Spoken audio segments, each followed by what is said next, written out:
कंसैंट्रिक जो होती है उसमें आपने मसल को कॉन्ट्रैक्ट करना होता है, मतलब शॉर्टन करना होता है। लाइक आपका बाइसेप आप स्ट्रेट बाजू रखेंगे ना सीधा, अगर आपका पाम जो फेस कर रहा है फ्रंट ऑफ द बॉडी मतलब, ठीक है, उसको आप लिफ्ट करेंगे ऊपर की तरफ को, कर्ल करेंगे मतलब बाइसेप को, तो वो कॉन्ट्रैक्ट हो जाएगा। अब उसे कहते हैं कंसंट्रिक मूवमेंट, मतलब आपका मसल शॉर्टन हो गया। अब आपने उसे रिलीज किया वापस जमीन की तरफ को, अब बाजू आपकी सीधी होगी बिल्कुल स्ट्रेट, तो उसे कहते हैं सेंट्रिक मूवमेंट। इसमें इलोंगेट होता है आपका, ठीक है, मसल इलोंगेट हो तो इसेंट्रिक मूवमेंट है, अगर आपका मसल कॉन्ट्रैक्ट हो तो वो कंसेंट्रिक मूवमेंट है। And the third one is isometric. अब आइसोमेट्रिक वो मूवमेंट है जब आपकी फोर्स और जो आपके अगेंस्ट फोर्स होती है वो दोनों सेम हो जाएं। लाइक आप में से घर में तो कुछ ना, घर में तो कोई ना कोई एक्सरसाइज करता ही होगा, तो आपने प्लान किया होगा पेट की एक्सरसाइज,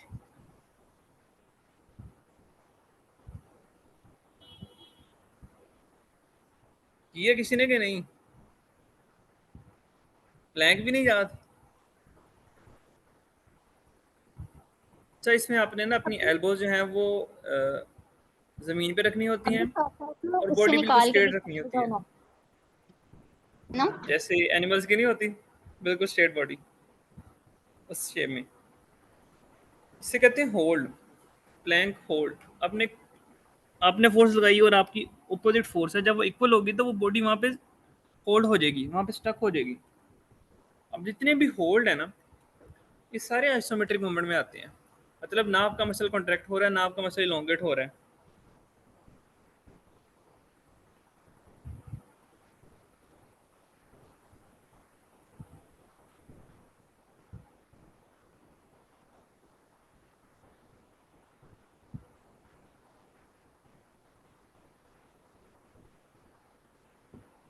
तो इस मूवमेंट कहते हैं आइसोमेट्रिक। आइसोमेट्रिक होल्ड जितने भी है ना, ये आपकी स्ट्रेंथ बिल्डिंग के लिए अच्छे हैं। देखिए अगर अगर किसी से अपना आप ऊपर नहीं उठाया जा रहा, जिस तरह आप वो पुल अप करते हैं या मसल अप करते हैं, आप किसी चीज़ से लटक रहे हैं और आपने अपने आप को ऊपर को लेके जाते हैं, उसे कहते हैं पुल अप। अपने आप को ऊपर को पुल नहीं कर सके आप, तो मतलब आपकी बैक मसल जो है वो ज़रा वीक है। आपने सिर्फ लटक जाना है किसी चीज़ को पकड़ के, ये चारपी या फिर जो भी आपके घर में चीज़ हो, कोई इस तरह का इक्विपमेंट है, उससे पकड़ के आपने लटक जाना है, तो वो होगा आइसोमेट्रिक होल्ड। मतलब आपके मसल ना कॉन्ट्रैक्ट हो रहे हैं ना आपके मसल इलोंगेट हो रहे हैं, लेकिन उनके ऊपर फोर्स लग रही है और वो इक्वल फोर्स है आपके ऑपोजिट। जब तक आपने होल्ड किया वैसे आपकी फोर्स और उसकी फोर्स, जो ऑपोजिट फोर्स है, वो दोनों इक्वल हैं। तो ऐसे जितने भी होल्ड हैं वो सारे आपके ना मसल की या जॉइंट्स की स्ट्रेंथ बिल्डिंग के लिए होते हैं। उसके बाद आ जाते हैं मसल्स के रोल क्या है। अच्छा, एक होता है प्राइम मूवर, एक होते हैं असिस्टेंट मूवर, एक होते हैं एंटेगोनिस्ट, एक होते हैं स्टेबलाइजर। जो प्राइम मूवर होते हैं ना, ये आपके बेसिक मसल जो इन्वॉल्व होते हैं, मतलब जो सबसे पहले मसल इन्वॉल्व है। अगर आप कह रहे हैं कि मैंने बाजू की गेम लगानी है, तो आपका जो बाजू का मसल है, बाइसेप की गेम लगानी है तो बाइसेप मसल आपका, ये प्राइम मूवर हो गया। अब इसको जो असिस्ट कर रहा है, बाइसेप की बैक साइड वाला मसल, इसे ट्राइसेप कहते हैं, अभी हमने ऊपर भी पढ़ा था। वो इसका है एंटेगोनिस्ट, मतलब बिल्कुल ऑपोजिट। अब इसको असिस्ट कर रहे हैं, जो इसमें अंदर हेल्प कर रहे हैं, वो आपकी एल्बो की मसल, फोर आर्म की मसल, ये आपके साथ हेल्प कर रहे हैं। और आपके बाजू को यहाँ पे स्टेबल रखने में आपके शोल्डर का बड़ा हाथ है। अगर आप अपने शोल्डर को आगे पीछे कर देंगे तो आपके लिए जो मूवमेंट है, ये जो बाइसेप कर्ल की मूवमेंट है, ये बहुत डिफिकल्ट हो जाएगी। इसलिए एक जो है वो आपका मेन मसल होता है, एक जो बिल्कुल उसके ऑपोजिट मूवमेंट कर रहा होता है।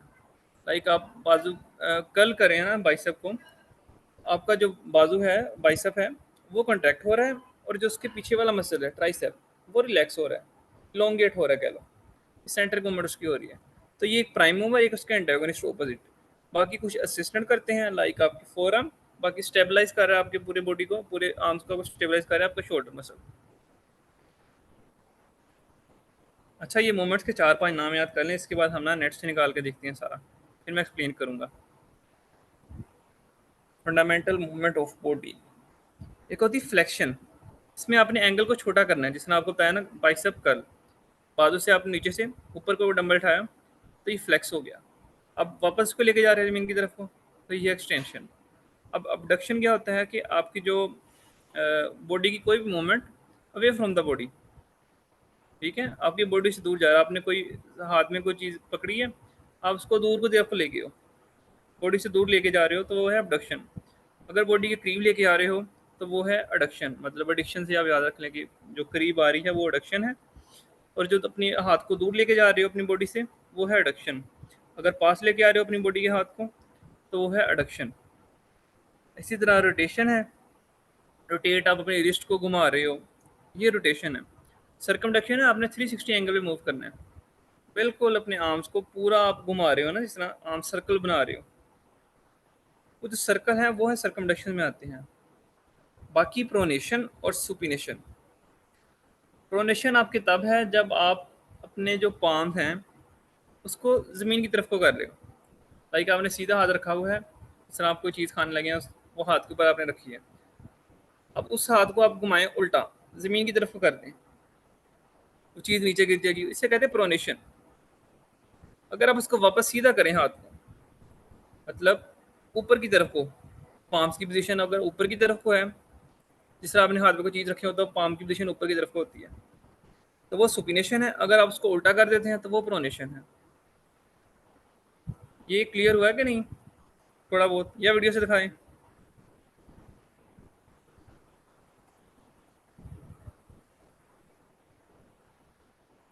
ओके।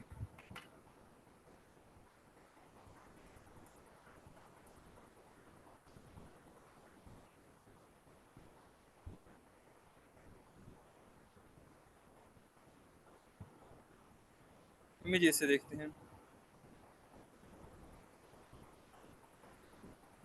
ये देखें, ये शो हो रहा है आपको? ओके ओके, वीडियो करते हैं, इसको छोड़ते हैं।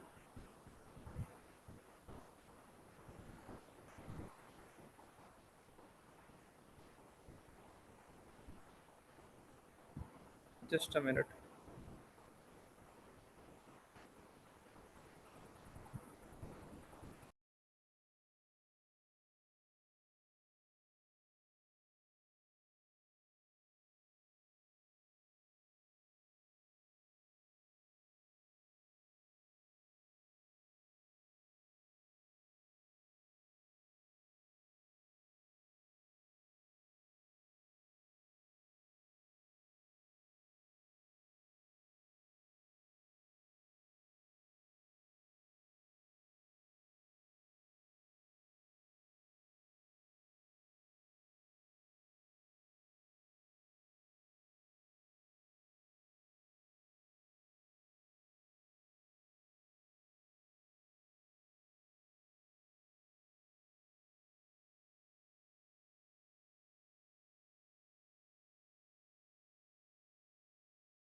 इसका ये देखें, ये पाम्स के बिल्कुल ऊपर को हैं, ऊपर की तरफ को शो हो रहे हैं। अब जैसे इसे इसने टर्न करना है नीचे की तरफ को, वो जो नीचे की तरफ को टर्न करना है उससे कहते हैं प्रोनेशन। इसे नीचे से ऊपर इस तरह ऊपर को किए, ये सुपिनेशन। और अगर ऊपर से इसने नीचे को किए तो उससे कहते हैं प्रोनेशन।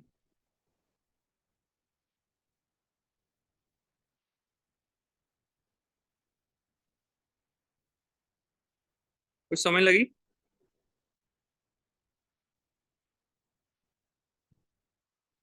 Okay good.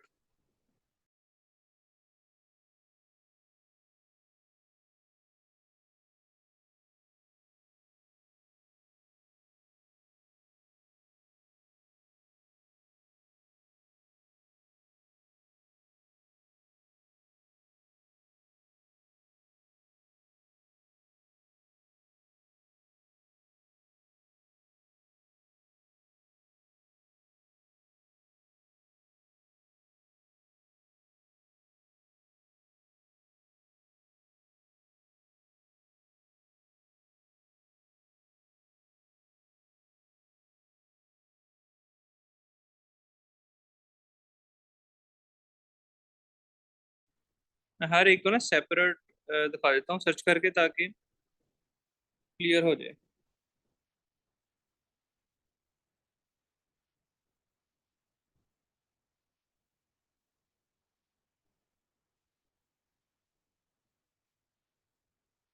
अब ये देखें, ये इसका बाजू यहाँ पे है, ये जहाँ पे मेरा एरो है।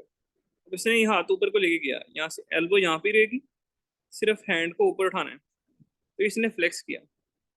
ये अब शोल्डर का दिखा रहा है। हाथ सीधा ऊपर उठाया, हैंड ऊपर उठाया, तो ये फ्लेक्स हो गया मसल, पकड़ के जरा। फिर जैसे इसने हाथ यहाँ से वापस नीचे रिलीज किया सीधे, अब ये शोल्डर नॉर्मल पोजीशन में आ गए। अब ये एक्सटेंड पोजीशन में है, मतलब ये मसल एक्सटेंड हुआ है, इलोंगेट हुआ है। जैसे इसने ऊपर किया था तो ये अकड़ गया था, कॉन्ट्रैक्ट हो गया था, शॉर्ट हो गया था। साथ ही अब इसकी समझ आई फ्लेक्शन की।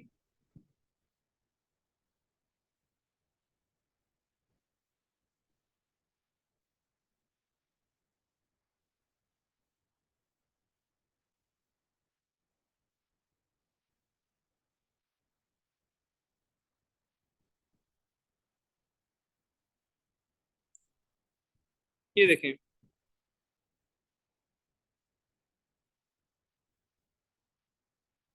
जैसे कि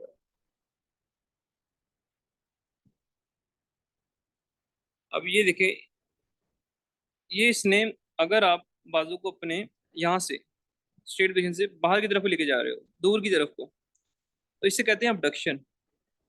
अगर बाहर से अपने बाजू को अंदर की तरफ को लेके आ रहे हो, वापस अपनी बॉडी के पास लेके आ रहे हो अंदर को, इसे कहते हैं एडक्शन। ठीक है। और ये एक्सरसाइज है एक शोल्डर की, जो बाहर ऊपर उठाना है, दोबारा नीचे लेके आना। ये लेटरल हेड, जो आपका साइड वाला हिस्सा होता है ना शोल्डर का, उसको हिट करती है। इसे कहते हैं लेटरल रेजिस, मतलब साइड को आपने रेज किया, उठाया ऊपर।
अच्छा, अब इसे रोटेट कर रहे हैं ना हाथ को, यहाँ पे देखें, ये बिल्कुल यहाँ से ऐसे पीछे को मरोड़े हैं, बिल्कुल स्लाइड से मूवमेंट। यहाँ से नहीं अच्छे से क्लियर होगा, फिर और देखते हैं।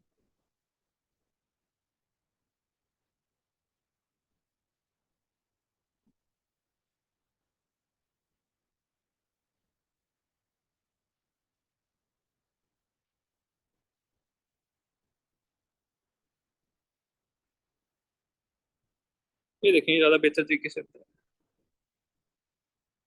अब ये आपने एल्बो यहाँ पे रखी, यहाँ से आप अंदर को लेके गए, अब ये होगी रोटेट।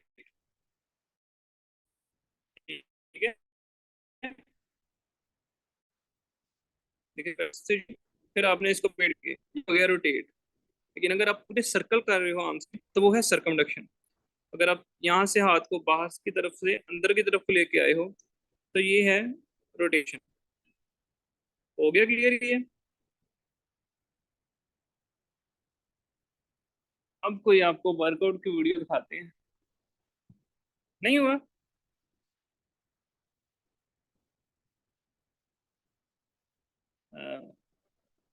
इस बार ये दोबारा देखना।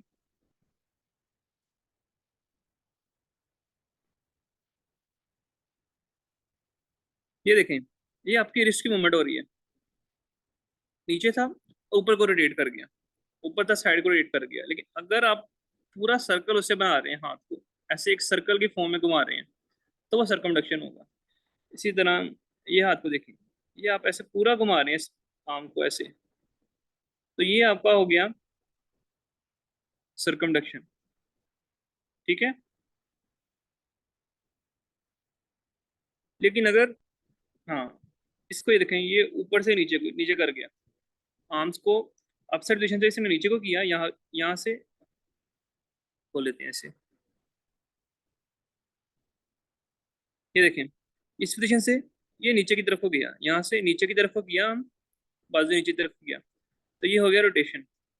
ठीक है। अगर लेकिन पूरा सर्कल को मूव करता तो था ये सरकमडक्शन। सरकमडक्शन नहीं हुआ।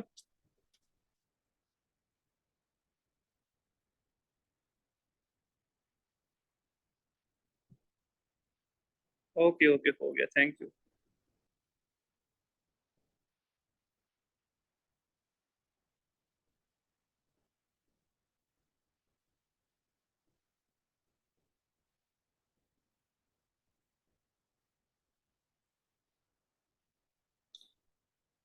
अच्छा, आप कोई वीडियो दिखाते हैं जिसके अंदर ना डिफरेंट ये यूज हो रहे हैं। बस करें आपने कोई कोई भी वर्कआउट निकाल लिया आपने, चेस्ट वर्कआउट निकाल लेते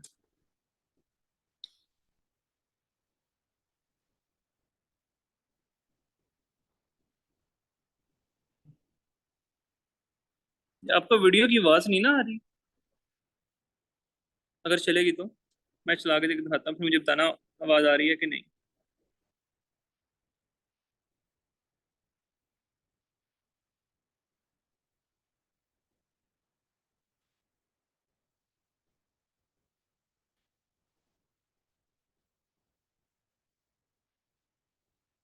कैसी अजीब सी मखलूक आ रही है।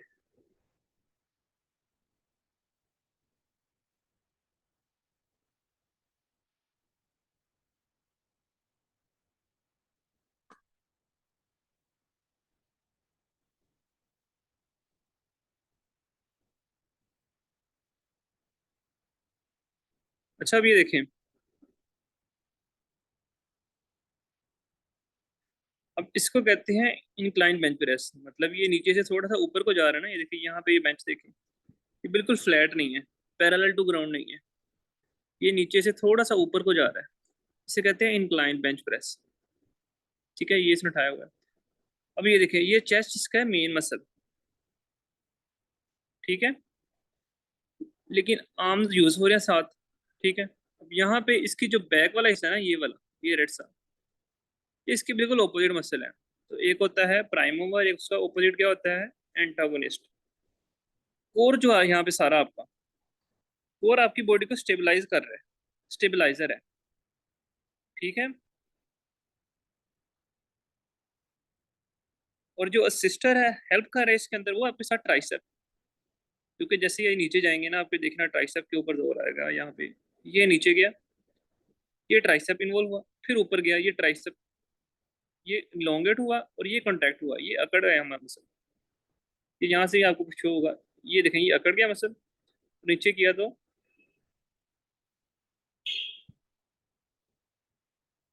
इलोंगेट हो गया। देखिए, एक मोमेंट के अंदर आपके चार तरह की चीजें इन्वॉल्व हो गई हैं। आपके प्राइम मूवर, उसके बाद आपका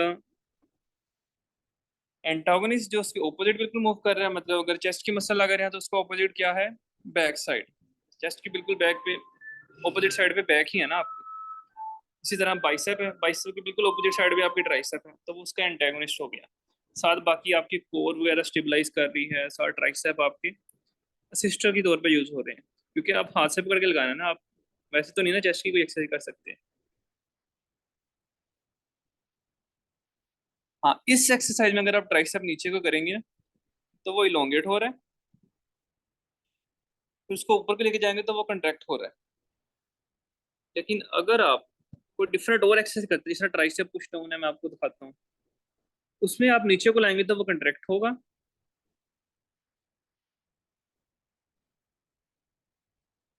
जब आप ऊपर को लाएंगे तो वो रिलैक्स होगा।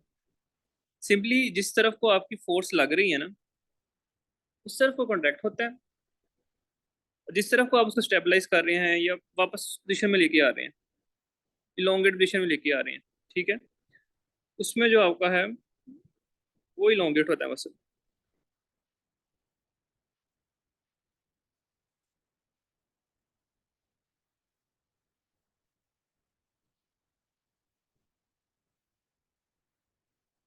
कोई भी लगा लेते हैं इनमें से।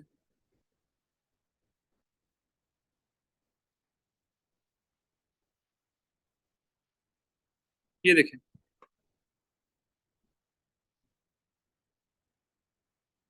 अब ये इस पोजिशन में है, ऊपर की तरफ को। अब ये सारा इसका ना पीछे से खींचा जा रहा है मसल, अब ये इलोंगेट हो रहा है। लेकिन जैसे ही इसने नीचे को खींचा, मतलब फोर्स लगाई, अब ये सारा आकर के ऊपर को चले गया। अब यहाँ पे ये सारा एक्सटेंड है, लेकिन जैसे ही करेगा ये यहाँ से फूल जाएगा, ये वाला हिस्सा फूल जाएगा, क्योंकि ये सारा मसल अकड़ के ऊपर चले गया, शॉर्टन हो गया। जब आपका मसल शॉर्टन होगा ना, जिसे फ्लेक्शन भी कहते हैं, एल्बो की फ्लेक्शन हुई तो वो हो गया शॉर्टन, तो वो मसल आपका शॉर्टन हो जाएगा, अकड़ जाएगा। अब देखना, आपको यहाँ से पता लग रहा है ये नॉर्मल है, जैसे किया उसने साथ ही उसके वो कट या पंप नजर आने लग गया, क्योंकि वो अकड़ गया। ये अकड़ा मसल, ये नॉर्मल हो गया।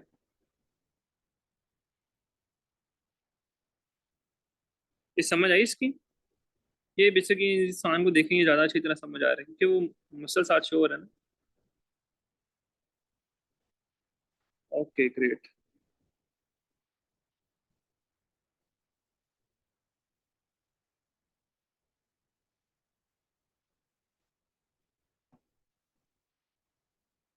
अच्छा, एक बात करनी थी आप लोगों से, कि आप लोगों ने कभी एक्सरसाइज की है कि नहीं घर में ही? लाइक आपने आगे वर्कआउट प्रोग्राम पढ़ना है, अगर आपने एक्सरसाइज नहीं की, खुद नहीं की, तो आप नेक्स्ट पर्सन को कैसे उसको प्रोग्राम पूरा बना के दे सकते हैं? अच्छा, की है, फातिमा ने की है, आमना ने की है, 4 a month।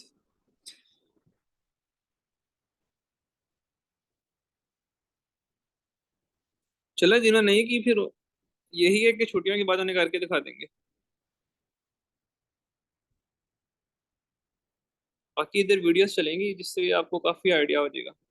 होम वर्कआउट की कोई वीडियो चला लेंगे, इससे आपको वर्कआउट का भी आइडिया होगा, एक्सरसाइज के थोड़े नाम पता चल जाएंगे, तो कौन सी एक्सरसाइज कौन से मसल को हिट करती है ये भी आपको आइडिया हो जाएगा। इस लेक्चर में से आपने मेन चीजें जो याद करनी है, वो मसल्स के नेम है और जॉइंट्स के नेम है, वो बोन्स के नेम है। वो जो मेन मेन बोन्स है, अराउंड 15 बोन्स के नेम, जो मेन है अपर बॉडी से लेके आपके नीचे तक, फुट तक।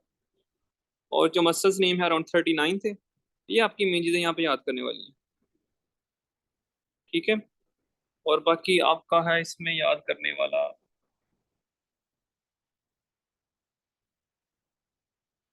ये जरा ना ट्रेनिंग वाली साइड पे चलेगा, न्यूट्रिशन से थोड़ा सा डिफरेंट है। बाकी कुछ आपको मूवमेंट्स का पता लग गया।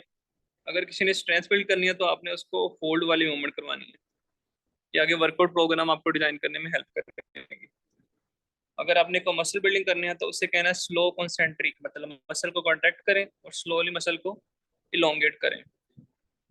मतलब कॉन्सेंट्रिक और सेंट्रिक मूवमेंट आपकी मसल बिल्डिंग के लिए अच्छी है, और जो आइसोमेट्रिक है, होल्ड, वो आपकी स्ट्रेंथ बिल्डिंग के लिए ज्यादा बेहतर है। आपसे कोई एक्सरसाइज नहीं हो रही, आपके शोल्डर वीक है या आपकी वो चीज वीक है, आप मसल को या वेट को होल्ड करके देखें, होल्ड करके रखें, उससे आपके मसल स्ट्रॉन्ग होंगे, फिर आहिस्ता आहिस्ता आपसे वेट लिफ्ट होना शुरू हो जाएगा। अच्छा, यहाँ पे एक और बात बताई थी आपको, कि एनरोबिक और एरोबिक दोनों एक्सरसाइज करनी है, दोनों के अपने अपने फायदे हैं।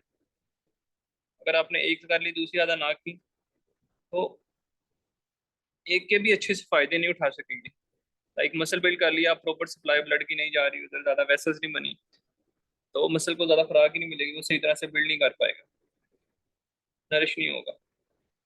ठीक है, ये मसल्स के नाम, बोन्स के नाम, और ये छोटी मोटी बातें। अगर आप में से किसी का कोई सवाल है तो ज़रूर करें।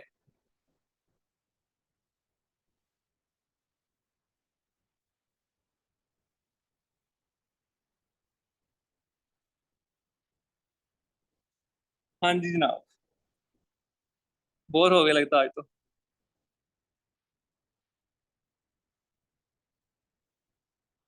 चलें, ग्रुप में जैसे ही आपको कोई सवाल याद आता है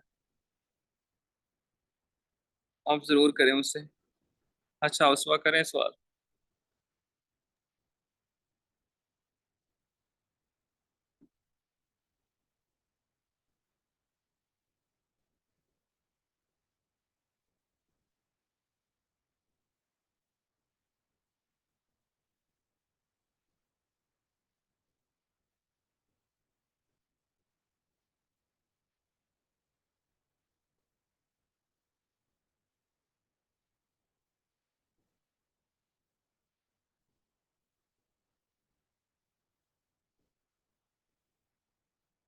जी जी।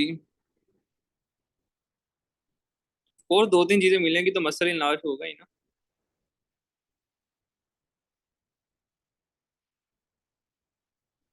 हाँ, दोबारा अगर आपका अच्छे से कोर्टिसोल लेवल सारा कुछ आपका सेट हो जाएगा तो जो डेब्रिस है वो तो निकल जाएगा। लेकिन ये जो कोई भी चीज़ परमानेंट नहीं होती वैसे। आपकी अच्छी खुराक होगी, साथ मसल आपके बिल्ड होंगे, ब्लड ब्लड सप्लाई दोबारा जाएगा ना इस तरफ को, तो वो इसको क्लियर कर देगा, ज़्यादा डेब्रिस होगा जो न्यूट्रिएंट उससे भी ले सकते हैं आप डेब्रिस से भी, वो आपको मिल जाएंगे। लाइक आप अब बॉडी होती है ना हमारी, तो यूरिन से अगर आपका वाटर लॉस ज़्यादा हो गया तो वो यूरिन जो है वो थोड़ा ब्लड मतलब उसमें थोड़ा आप वाटर रिलीज होता है वाटर यूरिन के थ्रू, और जो बाकी है वो सेव कर लिया जाता है। इसी तरह जो डेब्रिस है उसका भी सेम सीन है।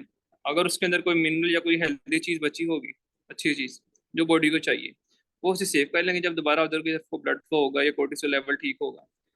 और जब वो दोबारा मतलब अगर नहीं होगा कोर्टिसोल लेवल तो फिर वो वैसे ही रहेगा। ग्रोथ नहीं होती इन चीज़ों की ना ज़्यादा, अगर उसको प्रॉपर न्यूट्रिएंट वगैरह मिलेंगे फिर उसकी ग्रोथ होती है। ये टेम्परेरी चीज़ ही है।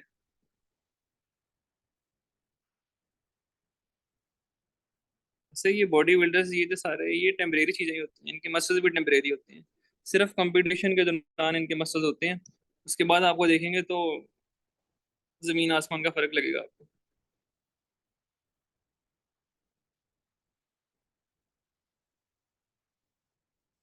ओके जी, अगर किसी का कोई भी सवाल हो और तो वो ग्रुप में ज़रूर करें। अच्छा, लास्ट लेक्चर में भी वो एक बात कर रहे थे कार्ब्स की ना, कि कार्ब्स इंटेक हाई रखना है। तो उसमें मैं एक चीज़ ऐड करनी थी, फिर वो ज़रा मुझे नींद ज़्यादा आ रही थी तो मैं सो गया। तो ये जो कार्ब्स हाई रखते हैं ना कंपटीशन के दौरान, इसे कहते हैं कार्ब्स लोडिंग। पहले वो जो एथलीट होते हैं वो अपना कार्ब्स इंटेक थोड़ा लो रखते हैं। लाइक कंपटीशन से कुछ मंथ्स पहले, 2 मंथ्स रह गए हैं, तो उन्होंने अपना जो कार्ब्स इनटेक है ना वो अराउंड कर दिया, 200 ग्राम कर दिया, 300 ग्राम कर दिया। अब वो अच्छी तरह से उसको जो ऑलरेडी कार्ब्स होते हैं ना उनको यूज करते हैं, और फिर दोबारा दोबारा लोडिंग करते हैं। लाइक अब आज मेरे 2 मंथ्स रह गए कंपटीशन के अंदर, तो मैंने आज लिए 200 ग्राम। फिर जैसे कंपटीशन के पास आऊंगा तो मैं 500 ग्राम नहीं लग दूंगा।